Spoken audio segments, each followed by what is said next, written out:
Hello, everybody. Welcome to the Pharmacy of Soccer. That is right. Pharmaceutical Soccer here.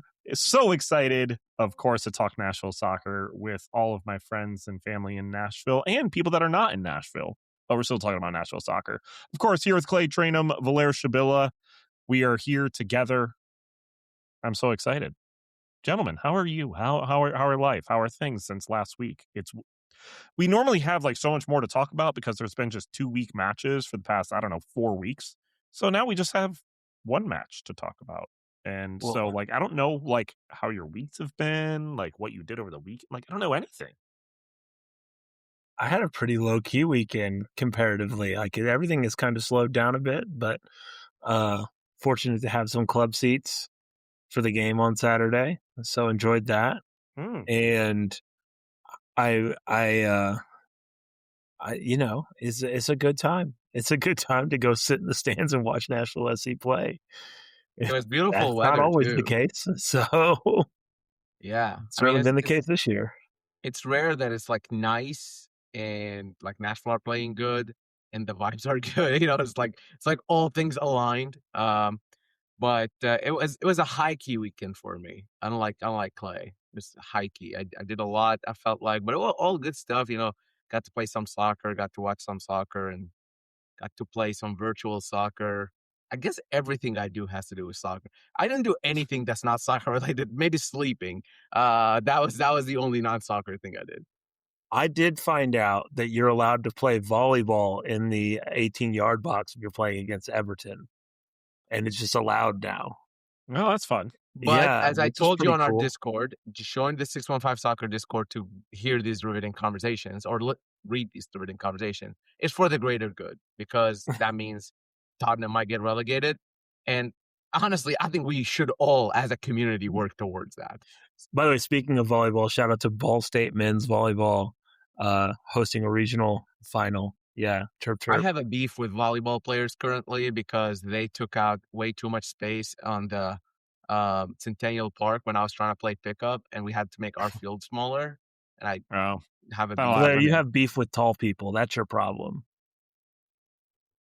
I'm taller than you. Exactly. No one can prove it. Okay, I do have a question for you guys though. So I watched the NFL draft over the weekend. Why? For some reason. I don't know. There was a lot of random story. I don't know specifically. My girlfriend was out of town, so I had a lot of free time. I played a show Friday night. If you did not know, I'm in a Paramore cover band and had a show on Friday, so that was fun. But other than that, I just watched the draft. But I think one of the cool stories out of the NFL draft was a guy who's never played football before in his life get drafted in the 7th round because he's from Nigeria. And this man is just an Adonis of a human, 6'3", 300 pounds, but looks like Sam Surridge, just absolutely a monster. I know this question gets asked a lot, but I kind of want to ask from a specific Nashville athlete standpoint. If there was an athlete that is from Nashville that plays maybe another sport or on another team that you would want on Nashville SC, who would it be? Oh, do I have an answer for you? John Overton High School's one and only greatest baseball player to ever play. Actually, I don't know anything about baseball, but Mookie Betts, because I went to high school with him, and that man is very talented in multiple sports. I've never seen him play baseball. I've never seen him bowling, but he was really good at it apparently. I have seen him play basketball, and it's just generally unfair to people who are just one of those guys that's just good at every sport, no matter what. I feel like you throw him in a soccer pitch, and I think he'll hold his own, which is insane to say because I don't know how much soccer he practiced, but Overton's pride, Mookie Betts. That's who I'm going to go with. I like it. Clay, do you have one? No. Okay, that's fine. Say me. I don't know. I would just say sitting down for the whole weekend and watching the NFL draft feels like a bit of misery business. Speaking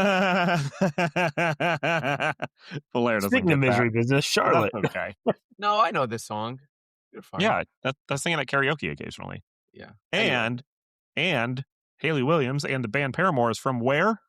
Valer. Nashville. No, Franklin, you suck. Anyways, we're going to move on. Can she play DM? Huh? Can she play DM? Probably, honestly. Actually, she's kind of a baller. But look, well, we don't need to talk about our DMs because Nashville Soccer Club is... No, I don't got one. Sorry. Anyways, guys, another win, top of the East. Everything is just looking incredible. What's up?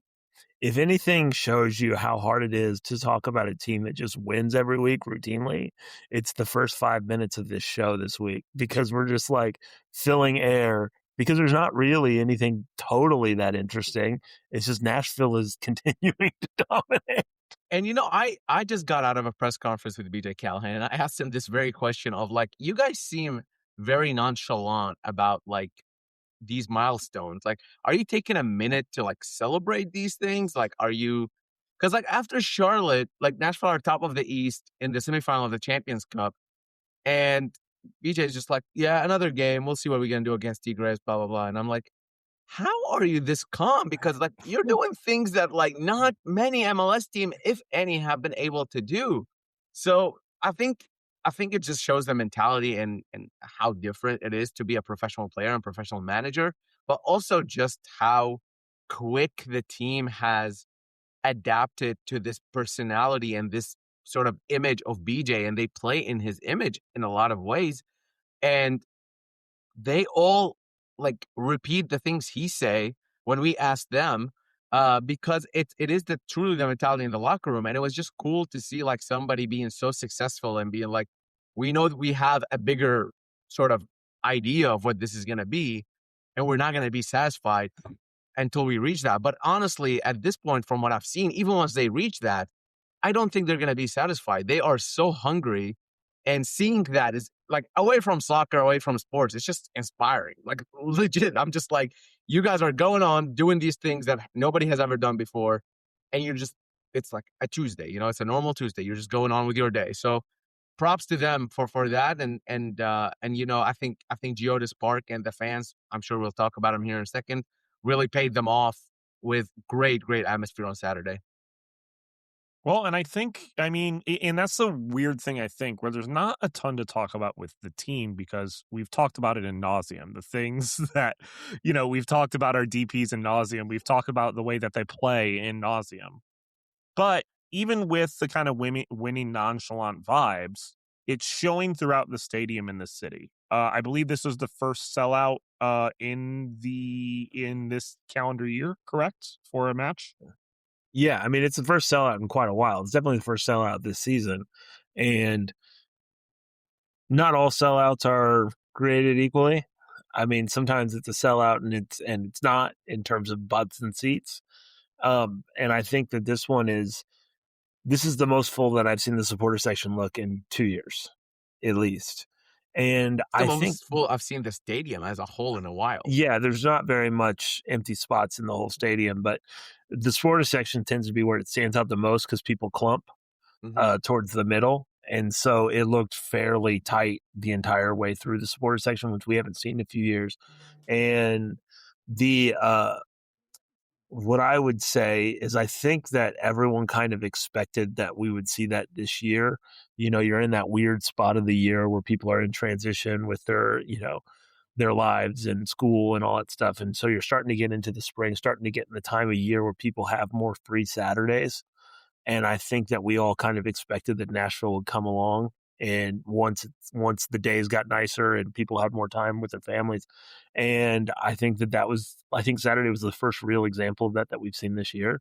And I am very, very excited now about the rest of the year in terms of like fan support, because now people know that they're supporting a winner. And I don't know that the Champions Cup stuff is breaking through with the casuals, which is fine, but I do know that it's breaking through way more than the Open Cup did. Yep. And you still kind of have to explain what the Open Cup is to people, but you don't have to explain best team on the continent to you could just end that there. Like there's no explanation needed. And I've definitely started to see that breakthrough. If Nashville makes the final with that, it'll be something that we've never seen around Nashville SC here in Nashville. But I also think the Champions Cup stuff is actually affecting the way diehards talk about Nashville SC. Like, affecting in a positive way, of course, but like, I think it is bringing in even closer, sort of more eyes on it. And I think I said this in the last week, maybe 2 weeks ago, but there is a whole portion of fans who are very, very familiar with CONCACAF competitions, who are very familiar with Club America and Tigres, and very familiar with Liga MX, who are in Nashville, who maybe don't go to Nashville SC games, or maybe they go, I don't know, 3 times a year, 4 times a year. But once that team beat Club America, they're gonna be more inclined to go now.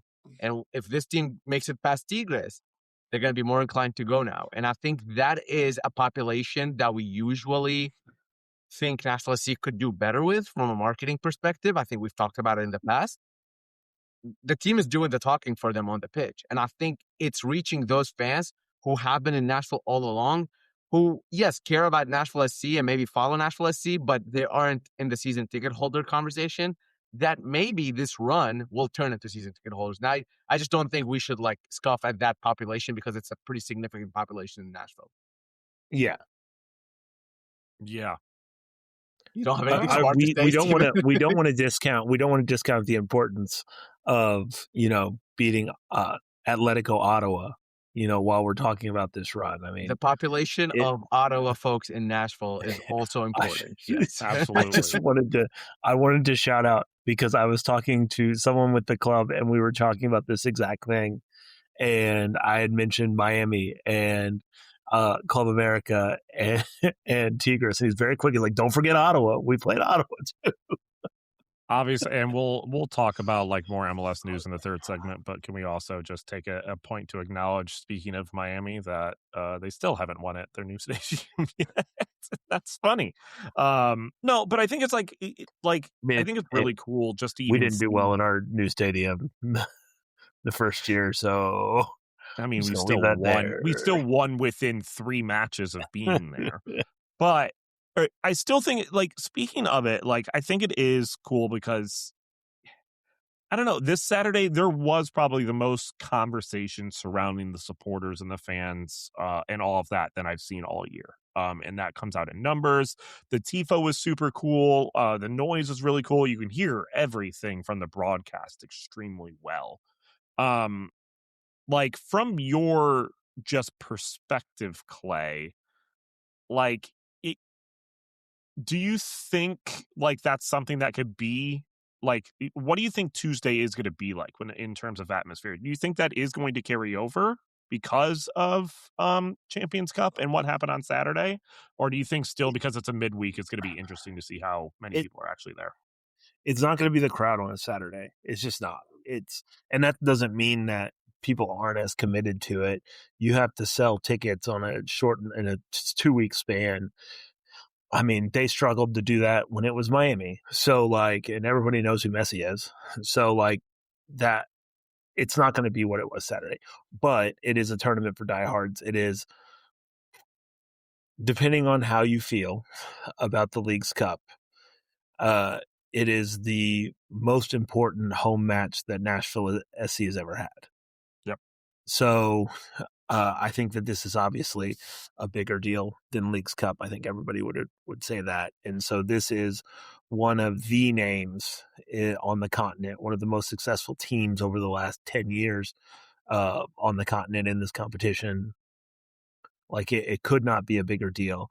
I will say that I'm very excited about what we'll see. I don't think it'll be a sellout, but I do think it'll be probably close to the biggest crowd that you can ever have for a midweek, barring a Messi match. So I am excited, and I'll be honest with you, I'm pretty nervous about it because I think there's a lot riding on it, and Nashville at home in this competition hasn't exactly been a world beater, and I think they really are going to need to have a great performance, and I think them having a great performance is going to rely on the fans kind of pushing them through if there's a stall in the game or give up an early goal or anything like that. Yeah, I think we're a little bit different than Cincinnati, to say the least, when it comes to if you do have a really good I think home field advantage, you score 2 goals at home. Like, I do think Nashville does have the ability to not concede 2 goals away in Monterey. So I'm with you, and the fans are going to be extremely important on Tuesday. So if you have dinner plans on Tuesday and they don't involve Nashville Soccer Club, you should cancel them. Tell your kids can go to school late on Wednesday. Perfectly fine. The other thing is also the weather is not going to cooperate, unfortunately. So that's not great. You guys want to hear something very heartbreaking? Yes. I will not be there Tuesday. Oh my Clay. My day job has 2 blackout dates on my calendar the whole year. 2 dates the whole year that I cannot miss. One of those is tomorrow, and I'm heartbroken. This is not even as heartbreaking or near as heartbreaking as me not being able to go back to Monterey next week. You don't know how hard I took that. I've been thinking about it every day.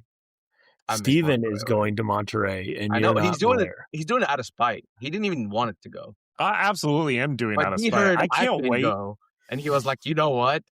I'll go." And here he is. Ben is going. Producer Joel is going.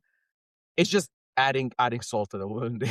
Absolutely terrible. They're going to put me in the press box. That's going to be amazing. They're not putting you in the press box. No. By the way, no sane organization would do that. The most fun part of this would be Steven, Ben, and Joel all coming back with just as many social media interactions as Valer.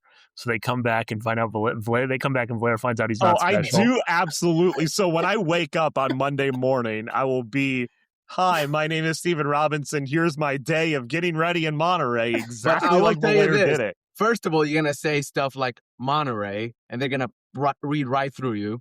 That's first. Second, your team is playing their team. They're not going to be friendly to you. I understand how this works. One of their teams. There are 2 teams in Monterey. That is true. Now, here's the thing. You need to make content. Okay, and this is free social media advice for anybody going to Monterey. You need to make content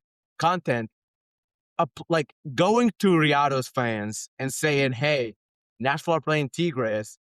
Come support us." And then that way you'll have their support, and that's how you build. This is coming from the man that still has less TikTok followers than I do, so I don't even need to hear it from you. I can do it, Valer. I got this. I'm giving you advice. Why are you going on the attack here? I'm giving you advice, but this is why this show, Anyway, let's go. I think, guys, we should start talking about the match from Saturday. Let's do it. And we're going to move on to the second segment and talk about the match. We're going to do that right here next on Pharmaceutical Soccer. And we are back right here on Pharmaceutical Soccer, of course, at Pharma Soccer on Twitter, Facebook, and Instagram. Of course, 615 Soccer. Check that out, as well as pharmasoccer.com. We have merchandise available, and we have sweet merchandise available. If you did not see our new shirt that came out, please make sure you go grab it. It's awesome. I need to order one, actually. I still haven't ordered. Multiple spotted in the wild on Saturday, by the way. Very nice. I did love the pictures that did come through. Yeah, pick one up. There's Studio Nash. Huh? He'll know who he is. Zach. Shout out Zach. Just absolutely. That. Absolutely. Yeah. Thank you for ordering it. Thank you for wearing it in the wild. We would love to see more of those in the wild. Make sure you tag us when you do put it in the wild. Would absolutely love that. That's our plugs. Anyways, Nashville won 4-2 at home against Charlotte. Do you think if we played them again, we'd win 6-3? Because the score would just double now from the last I think one. there's a better chance of Nashville scoring 6 than there is a better chance of Charlotte scoring 3. That's also true. Nashville goals from Hany Mukhtar, Ahmed Qasim, and then 2 from the return of Sam Surridge. Yes, Clay. Let's talk about Ahmed Qasim. Because I'll be honest with you, there has been some wild stuff said about this man on Facebook and in other avenues over the last few years, and he's 22. Like, It he's a is young wild. player Yeah. that has been adjusting to a league that has a history of young players taking time to adjust to. And like a lot of Nashville fans just decided he was Ake Loba for some reason. And I got to give credit to Jeff in SC Stats on Twitter, who called it before the match that this was going to be Qasim's breakout game. And that dude nailed it, because Qasim came in, and Qasim's been playing well, actually, like low-key been playing well for a while. And I mean, he was awesome. And especially, I mean, all of Nashville was awesome in the first 30 minutes, but he was the star of that whole first 30-minute segment, where it's like, oh, that's the reason why they rated him and continued to play him after they spent a bunch of money on him. Like, they didn't accidentally talk about him as being a key part of this team in preseason. Like, it seems fairly obvious that he was always going to be moving towards a breakout. And I'm sure Valère will say, well, people started talking about him with a rack, and then suddenly he started scoring goals. But it was, yeah. but it was very nice. It was very nice for him to kind of get the statistics to go along with how well he had been playing the last few weeks. And I think it should serve as a reminder that, you know, it takes time to adjust to this league. And I don't see any reason to think that he won't continue to have a good season. Yeah, I think for him, he's a younger player. 22 is pretty young. I mean, I know where soccer is going right now. We're kind of getting used to these 17, 18-year-olds breaking out. And, Nashville have had a couple of those, especially with Matt Corcoran, for example, who's 20. Reed Baker-Watling, I think, is 20 as well. Like, these kids are coming in and hitting that form earlier and earlier, but that's not the norm with soccer. Usually you have a little breakout maybe in your teenage years, and then you go into a little bit of a sophomore year slump, if you would, and then you come back up again if you have the talent. And that's the norm. 22 years old, he's still a kid, guys. Like, like, in a way, he's still a kid, and he's gonna have inconsistent forms. And I don't know, maybe this is the sort of start of something incredible for him going into the rest of the season. And maybe he'll have 2-3 games where he doesn't impress. How many times did we see last season where it was him, Schaffelberg, and who was the third winger? I cannot remember. Johnny Jonathan Perez. Johnny Perez. Thank you. Jeez. Going into these like great form for like a game or two, and then just ghosting for about a month, and it's just, I'm not saying that's going to happen again, but when you're 22 and you're just starting your career in a higher level, this is kind of part of the norm. But I think for him, what the best thing he did in that game was that, and what he has been doing consistently, was give BJ Callahan a reason to start him, because BJ Callahan has options now. It's not like last season. It's not like the season before where BJ Callahan didn't have options. BJ Callahan has options, and Ahmed Qasim has done his best to make BJ Callahan choose him for these games, mostly from the start, but even off the bench. And then he has now taken that next step of taking the opportunity once he is on the pitch. I think Qasim is in an extremely interesting position, though, and for two reasons. One, he probably is the most nonchalant, like non-flashy winger that I've ever seen play. Just very much, and it just seems like it's his stature. He's very quiet. He's not in. You see Warren Madrigal play. He's very flashy with his play, taking shots from outside the box that nobody else would, trying to make moves on players, very dramatic about his flair. And, when he does miss, Qasim doesn't necessarily give off that energy when he plays. Doesn't mean it's worse. But I do think from the outside looking in, people see that all the time, and they're like, oh, he's not trying. Oh, he's not giving it his all. I think Valère brought up the comparison to Mesut Ozil a bunch of times, where it's just like, it doesn't necessarily, like, he's an amazing player and has technical ability, but he's just not, he's trying, but he just doesn't give off that persona. And then the second thing I am going to say for Ahmed Qasim is the consistency thing is going to be something that always gets brought up, right? This is not his first breakout game. I would say his first breakout game is probably the Orlando Open Cup match, where he kind of just took that on his back as well, and moved us forward against Orlando in that Open Cup match. I would say it's his first breakout game that feels in line with the way he's been playing, though. Like, this wasn't something that came from nothing. For sure. Yeah. But like there has been, but like as Valer mentioned, there has been, he would get the starting role and then drop off in his performance literally the next match. And that was just kind of the way our wingers rotated the entire season last year. I do believe that I think there's going to be something in his play being more consistent in having another goal in the next match, or I don't know if he's going to start against Tigres or something like that, but I really hope for him specifically this is the biggest confidence booster that he can have. Like, I really hope from the confidence side he shows the technical and skilled player that he is, just like he did on Saturday, because I mean that pass was incredible.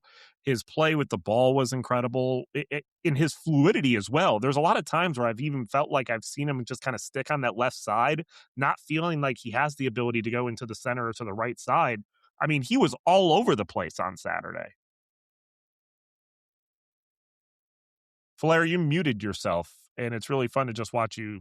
Yeah. I He enjoyed it. assisted from the left side and ended up scoring from the right side, and I think Clay has brought this up before, like he can play through the middle, probably not as like the Sam Surridge role, but more of the Hany Mukhtar role, if you would.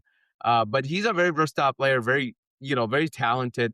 And I said that on Twitter when he was being linked with the Iraqi national team. And I said that on Twitter, and people were like, I'm starting to not see the talent as much. And I'm like, I don't think the talent has ever been the issue. I think it's more of a visual thing and the presence thing that Steven was talking about.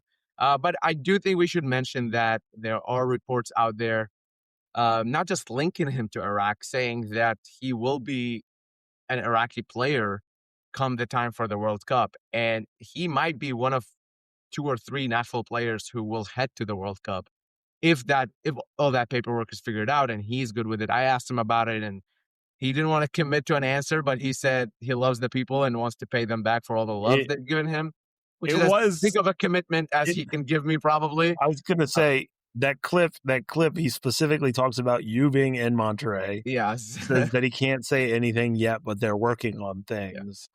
Yeah. It certainly sounds that he's leaning that way. What I would say is that it becomes a lot easier to think about it playing for another country when that other country inexplicably qualifies for a World Cup. Yes, of course. Of course. It's much different for them to play like, friendlies against the UAE and Taiwan versus like going to play France and Norway in the World Cup. It's way more high profile for everybody involved. But what I would say is to go back to like how it affects Nashville. This is the thing that I was talking about this over. I was watching the game with a former intern of the show, Arlene, and we were talking about it. Sort of relates to Nashville's depth, even though I think that Nashville at its apex would have Qasim as a starter. But you look at you just lost Sam Surridge for 2 games, right? With his own injury. You have players that will get hurt and will miss time. And I don't know that Nashville has had someone who could slot in and do the job like a Hany Mukhtar. And I do think that the player who, if he's playing his best, that could do that is like a Qasim. Mm-hmm. And I think that part gets lost because we talk a lot about a team being in its best 11. And how often does a team actually play with its best 11? I mean, a lot of Everton fans would argue that they haven't played with their best 11 this whole season. Yeah. And what that actually means is trying to get the best players that you have available on the field. And Qasim playing his best plays enough roles that you could have him on the field if someone else is hurt, and you wouldn't lose anything in it. And we've seen Nashville still be good without Sam Surridge. And now if you've got a situation where you could still be good without Hany Mukhtar, which is possible if this is the direction that Qasim is heading, then that just makes you all the more hard to beat. It makes you a real, absolute bona fide Shield contender, because that's what you have to be able to if you're going to compete for several months. Building off of that, though, it's very rare that when he's speaking about the best team out on the pitch or the best 11, people don't mention guy 12, 13, 14, who are very important and will start a lot of matches for you. Kind of like Clay was saying, you're not going to get the best 11 every time, right? And to me, the guy who embodies that is Warren Madrigal. And I know Oh he yeah, didn't get on the score sheet. absolutely. I mean, he got an MLS assist. So, for the bonuses purposes, hopefully he gets a little bit out there. But like, he he is one of those guys where I was talking to some guys yesterday, and I was telling them he can play the Sam Surridge role and be a striker, but he can also play the Alex Muyl role and be a destroyer in midfield who can play out wide. And I just haven't seen a lot of players who are able to do both. And that to me is a huge testament to how versatile he is, because that's not something we knew about when he came in. We knew he can play out wide a little bit, but he mostly plays through the middle. But the way he plays that out wide position is very, very sort of defensive focus and really helpful to the team as a whole. So I think for me, I just want to say more Madrigal. And look, I know we're kind of getting ahead of ourselves here, but like Shaq Mohammed is leaning towards being that guy as well. Maybe not 13, 14, but maybe 15, right? Like I think Ruben Pacius has had multiple chances to be that guy, and unfortunately hasn't worked out for him. Maybe later in the season he can get back into that role, but right now it seems like Shaq Mohammed is in that role. So like these guys are also very important to this team, and they keep everything going when we talk about depth and being able to give Sam Surridge 10 minutes here, 20 minutes there, and obviously when he's injured to cover fully. Yeah, it was just the team itself. It was a terrific start. At least the first 30, 35 minutes were absolutely terrific. Ahmed Qasim looked amazing. Nashville did let Charlotte back into the game before the first half ended, having 9 guys defending in the box, but not a single one of them is covering the back post. Very interesting defensive measure. And then, of course, Pat Biel getting his goal just completely open for a shot that Schwaki had no ability to make. Mind you, Schwaki had 2 shots against him, 0 saves the entire match. But this is the first match that I think that we've had specific concerns defensively from a Nashville standpoint, where mismarkings in the box, players outside of the box just able to free roam. This is one of the first matches where we've been able to be like, hey, where are these mistakes kind of coming from? And not be on transition as well. We've seen these mistakes come in transition a lot of times, and that's going to happen when you play 2, fullbacks as wingers a lot of the time. But this was, on a set piece, and when Nashville was kind of back. Are you guys concerned at all from a defensive standpoint about these errors? I would say this is not the first time we're seeing defensive errors. These are the most obvious defensive errors, though, in that way, and I agree with that. I think for the first one, I don't think the two are connected. I think the first one you see a set piece that coverage just falls through, and Charlotte are right there and they can take advantage of it. But what makes these defensive mistakes kind of obvious is that teams are taking it. The team took advantage of them. Charlotte took advantage of them. To where in other areas we've seen Nashville give away some. Like just go back to that Miami game, both Miami games at home and away. Barturame had like 2 open goals essentially that he missed, and those were from Nashville mistakes. So like I don't want to make it seem like this is a new thing, but it's the other team taking advantage of it, and also it's Nashville recovering and doing well to fix their mistakes, right? So it's a bit of both there, but I would say for this one, I don't have many concerns. The free kick happens, it's just bad coverage that got blown out, and then man, the shot, man, that was beautiful shot. I'm sorry, guys. That was one of the nicest, like, Yeah, if slotting you don't in make a shots. step to it, there's no way that you could save that. You know what I Right, mean? right. Dare I say Muyl-esque? I would say Muyl-esque, personally, yes. But Yeah. I would say, like, Yazbek could have put some pressure on. Corcoran could have also put some pressure on, though Yazbek was the one tracking BL. So I would put it more on Yazbek. But yeah, I'm not super concerned. These mistakes are going to happen. Let them happen in a 4-2 game rather than a 1-1 or 2-1 game. Yeah, I I mean, it was a silly foul to set up the free kick generally, but I think the concern would be if it becomes more common. The way that Nashville's going to play, you're going to give up goals every once in a while. we haven't seen Nashville necessarily give up the when playing it out the back goes wrong goal, which I think you can put on the board. It's going to happen at some point because it's just the nature of the beast. It doesn't mean that you're bad. It's just something that happens.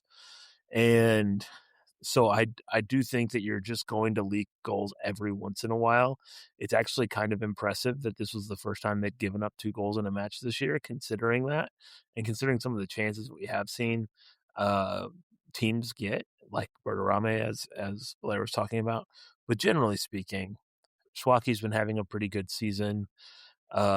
You've got 2 center backs who might be the best center back pairing in the league. So you've got, people are pretty good about defending from the front as well. So like, I'd be more worried about it if there was more stakes on the game, I guess. But I also can understand that Nashville is a team that has absolutely smashed some of these games to bits when they start off really well. And maybe they turned it off a little bit more than they would like to. But at the end of the day, they came back and scored 4 goals in the game. So it's just kind of like, I mean, if you look at it in totality, Nashville still only has 6 goals against. That's the best in the East. They let up 33% of their total goals for the season on Saturday and still won 4-2. So the funny thing is, Nashville's goal differential is 15, which is like insane for 9 matches. Yep. I say that knowing full well that like Vancouver and LA have higher numbers, but we're talking about a team that has never really been playing in that world of smashing teams to bits. Not so Vancouver and LA, by the way. We actually have a better goal differential than LA. Okay, what's the other? Oh, it's San Jose. Sorry, San Jose. I should know it's San Jose. Bruce Arena, San Jose? Yeah. Okay. Just after his march to the sea. Just want to put the respect that's needed. But anyway, the what I was getting at, by the way, 15 goals is more than like the goal difference of 15 is more than like a third of the league has scored this season. Well, yep. Like it's crazy. But I just, if you're going to make those mistakes against Charlotte. Don't make those mistakes against Tigres. And I think that is going to be the mantra of the weekend as well, with Philadelphia coming up. Do you guys know who has the second best goal differential in the East? I believe it's Chicago. It is Chicago, the team that we lost to. So, like, I mean, and the way, I mean, it's one of those things and it's where Chicago because they're the one team that Nashville didn't beat the brakes off. Right. No, I think you're right. Like making these, I mean, I think they're going to learn, from those. Don't make those mistakes against Tigres. Do them now against Charlotte because that you've shown that you can score. And luckily, Nashville was able to close out the game. Sam Surge was able to get some probably meaningful minutes just from a hamstring injury that he needed to come back to, and shows why he's one of the best strikers, if not the best striker in MLS. Again, this is also another testament to how good this team has been, because like Hany Mukhtar, goal and assist, Sam Surridge 2 goals, Christian Espinoza involved, Andy Nahar got an assist, and like we're not even like really talking about them a whole lot. Like we're just like, oh yeah, they did what they have been doing all these games, and it is what it is. Yeah, Andy Nahar ends a dude's career by completely knocking him to the ground with a move that leads to a goal, by the way, and we're just like, whatever. I do think that it's been interesting the last few weeks to kind of watch people realize, like, as Hany Mukhtar gets to these like career milestone type numbers, that everyone is like kind of taking a step back and been like, oh, this is actually like genuinely one of the all-time great MLS careers. Yeah. And I do think that that's something that we're so close to it that a lot of people in Nashville lose sight of the fact that this is like, there is every chance in the world that 40 years from now, you're sitting here watching Nashville SC and you haven't seen a better player than Hany Mukhtar. Yeah. Right? Yeah. Like there's every chance in the world that that's the case. And it's worth remembering. I have a quick interaction here. I walked into the press box and Ben was there. And before the game, we were talking, me and Ben, right? And he goes, if Hany Mukhtar scores a hat trick here, that's goal 100 for him with Nashville. So like when he gets that early goal, what was it, like 10 minutes in or whatever, 15 minutes in? I looked at him, I was like, bro, there's a chance. He's like, I got the graphic ready. I'm ready to go. It didn't happen, but we're getting close to that. We're getting close to it. I mean, Tom Bogart literally tweeted something earlier today about he's absolutely on the Mount Rushmore of greatest MLS signings in the 2020s, and it's not even close. I mean, that's not even as strong as what Tom Bogart said last week when he called him one of the great signings in MLS history, not of the 2020s. I know. Also, he hit 100. He's the third fastest player to hit 150 goal contributions in MLS history. Third fastest. So, And that's behind Landon Donovan, and I forgot the other dude because he's older. Preki, who's like unbelievable in the early days. Yeah. So, I mean, yeah. So obviously we do it again. Do it all again on Tuesday. Preki. Do it all again on Tuesday. Extremely important on Tuesday. We're going to talk about that as well as other MLS news over the week. Yes, Clay? I'm just saying the top 2 spots on that list played for Everton. That's all. Clay, I got a question for you, actually, while we're sitting here before the break. What percentage of our listeners do you think actually understand your Everton references on a weekly basis? More than you think. No way. Because it's brought up to me. What? Give me a percentage. I don't know. Like I'm going to go 15. What percentage of our listeners care about this conversation right now is a better question. So let's move on. More people care about it than care about Indiana football, and has never stopped me from talking about Indiana football. So you guys can go ahead. By the way, Pat Coogan drafted by the Titans. He's a Hoosier. Go Hoosiers. Tighten up. Go Hoosiers. And we'll be back again to talk about Tigres and, of course, MLS news. And then, we have another MLS match on Saturday, too, which who cares? And we'll talk about that next right here on Pharmaceutical Soccer. And we are back right here on Pharmaceutical Soccer, of course, at Pharma Soccer on Twitter, Facebook, and Instagram. Also, please check us out on 615soccer.com, where you can see Valera doing weird things. Are you checking yourself out in your camera right now? Dude. Are you? You're old. I forgot. You both are old. Yeah, you know, a young guy like me knows about the Rizzler. That's great. Yeah. We have a video version of our podcast where you can see that on 615soccer.com. Of course, Pharma Soccer for all of your merchandise and information about the show. Okay. Leave a review. Huh? Ooh, leave a review. Good one. Leave a review. Yes, absolutely. 5-star review. That is. Don't I mean, you can leave a review. We won't be happy about it if you leave a bad one, but I mean, we hope you like the show. If you leave a 5-star review, we will read the review on air. If you leave a 4-star review, we're just going to assume that you're a hater, and we're not going to read it on air. So you may as well just leave a 5-star review. And I will sue you. We're talking about this. Shout out to. I had several people come up to talk to me at the game on Saturday, like more so than probably ever, which was great. And then shout out to Oliver, who wanted to post for a photo with me, which was crazy. He said that he listens to us on his run every week. So Oliver, as you're listening to this, hoping that Nashville beats Tigres, so are we, buddy. Oliver has been listening for a while because at one point in one of the bad seasons of the Titans, which are most of them, he actually donated to the show 2 Titans tickets. And that's what he said, yeah. So shout out Oliver for showing me how terrible the Titans are. I appreciate that. Okay, do you guys want to talk MLS first, or do you just want to preview Tigres? Here's the MLS thing. The only thing you need to know about MLS is really quick. Bruce Arena has won the Supporters Shield in his second season with the Revs, with the Galaxy, and with a third team I can't remember right now. And he's going to do it again with San Jose because they are flying. Probably DC United, I would assume. DC United, thank you. I would say this. Doesn't even know his favorite manager. Chelsea legend Timo Werner has been kind of coming around for San Jose. And I think it's cool to see somebody kind of get back to his career, as much as I don't personally have any sort of positive memories of Timo Werner, whether it was Chelsea or Tottenham, but it is nice to see him kind of come back and have a career at MLS. And that's something that I think MLS need to not shy away from and maybe appeal to more of these European guys and go and grab them and say, hey, you can have a good career here for the next 3, 4, 5 years and still make your money and still be the name that you once were. If it makes you feel any better, I don't have any positive memories of Timo Werner either when he played for Chelsea. What percentage of people do you think care about Timo Werner? Anyway, I would argue that the only thing you need to know about MLS this past weekend is that a goalkeeper scored. That is true. And someone had the graphic ready. So I'm just saying.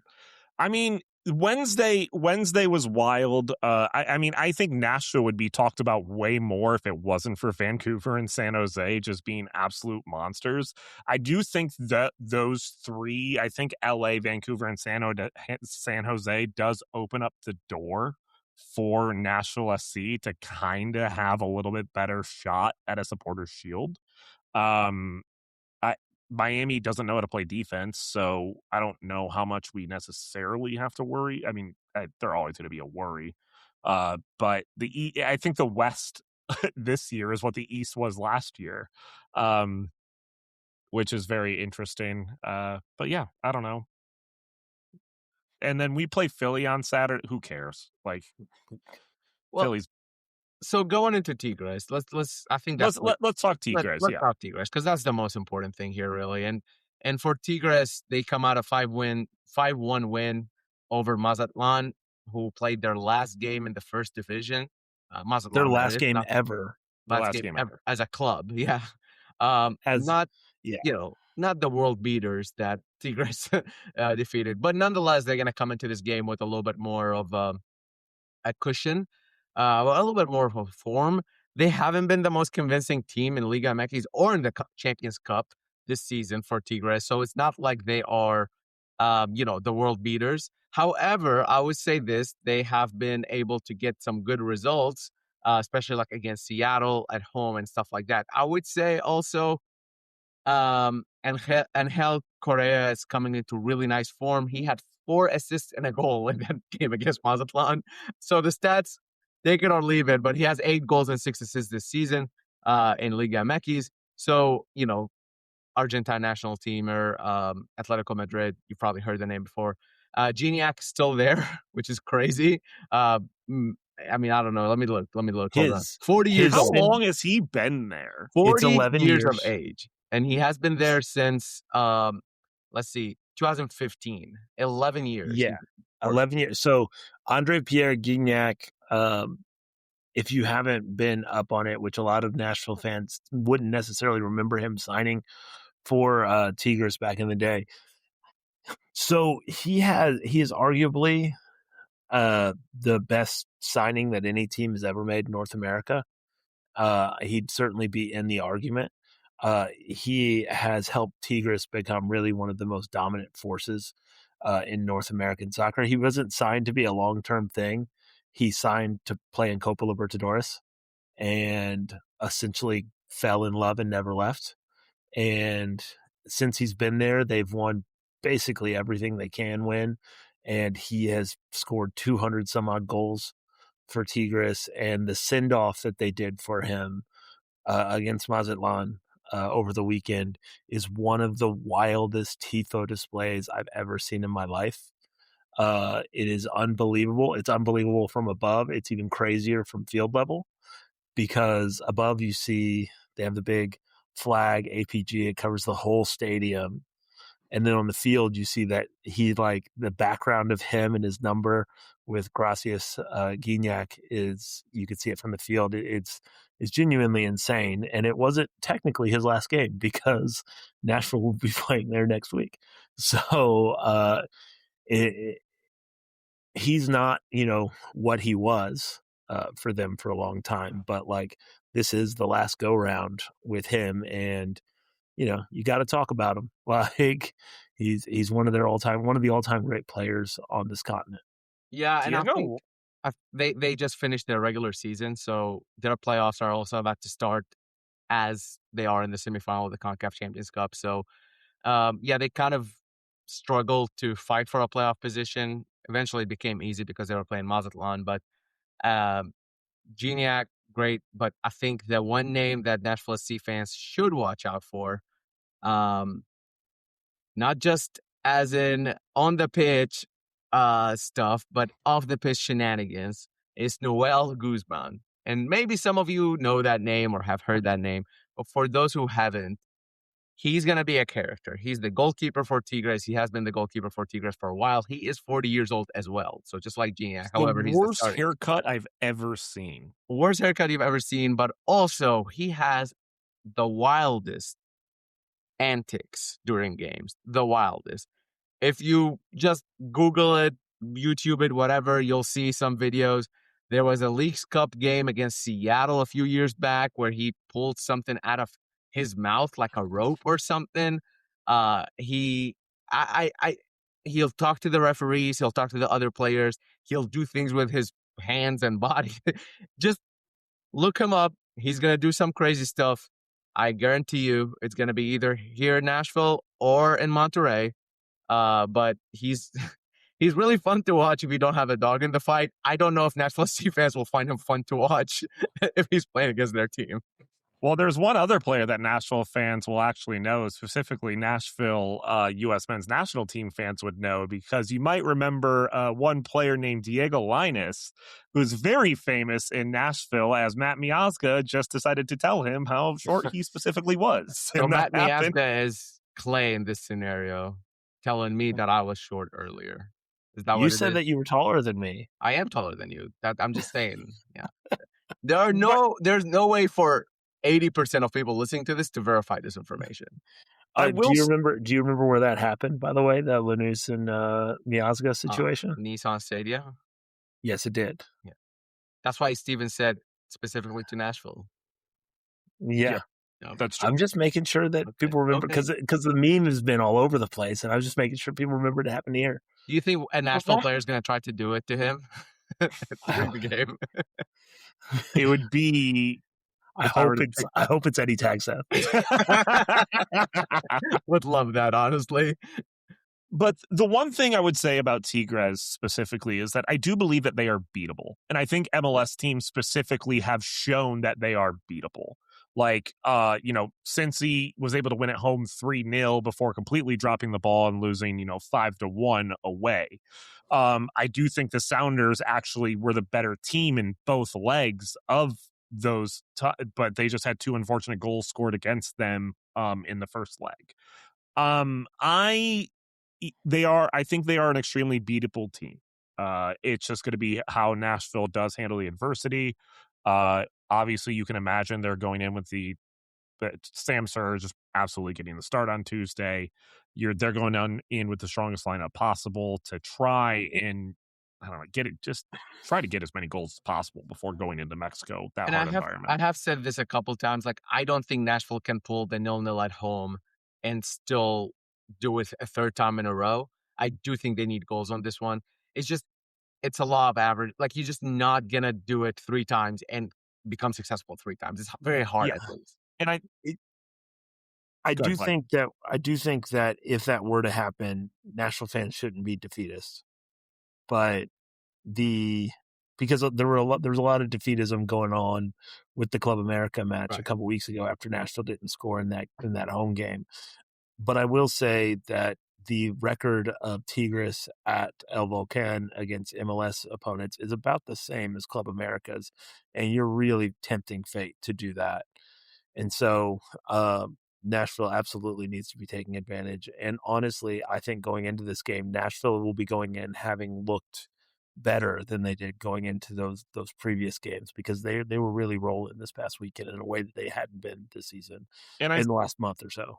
Yeah, and I think, Valera kind of brought it up, and just a little bit different than Club America, why the 0-0 is not going to work, in my opinion, is a lot of it's the star power that Tigres does have. Like, you do have I do think Angel Correa is, there's a reason why he played for Atletico Madrid. Like, he's a very, very good player. Again, Gignac has been there for 11 years, even though he's 40 years old. There's a reason why he's still on the team, because he can change a game in an instant. So I think that's why a 0-0 is not going to be at all beneficial to Nashville kind of going here. I think they need to go in and establish that they do belong here on Tuesday. And this is a good place to stop and say that for the next 20 minutes, this show is going to preview the Philadelphia Union game that's coming up later. No, I'm just kidding. We're not going to spend 5 minutes on that. Yo, no, there's we're a not game even going to against spend. Philly. Steven, you're going to it, right? Yeah, I'm going to go. Why There not? you go. There you go. Sounds like fun. That's fun. I'm going Saturday, and I'm going to treat it exactly like how Nashville is going to treat it. I don't care. I'm just going there for the vibes and fun. And if we walk out with a victory, cool. Am I going to remember it? Who knows? We'll find out. I will say, obviously, Nashville will be expected to win regardless of what happens on Tuesday. But if they don't, I think it will be just fine. Blair, would you like to use your favorite cricket reference about the Philly game? It is a free hit. I still have no idea what it means in cricket. I know what it represents in soccer. And if you want to know why, Philly is currently in dead last in the East with 5 points. They currently have 1 win, 2 draws, and 7 losses. They can't score a goal. Okay. They're not very. Can we get to my prediction? I have a really, really spicy one. Okay. Is that okay?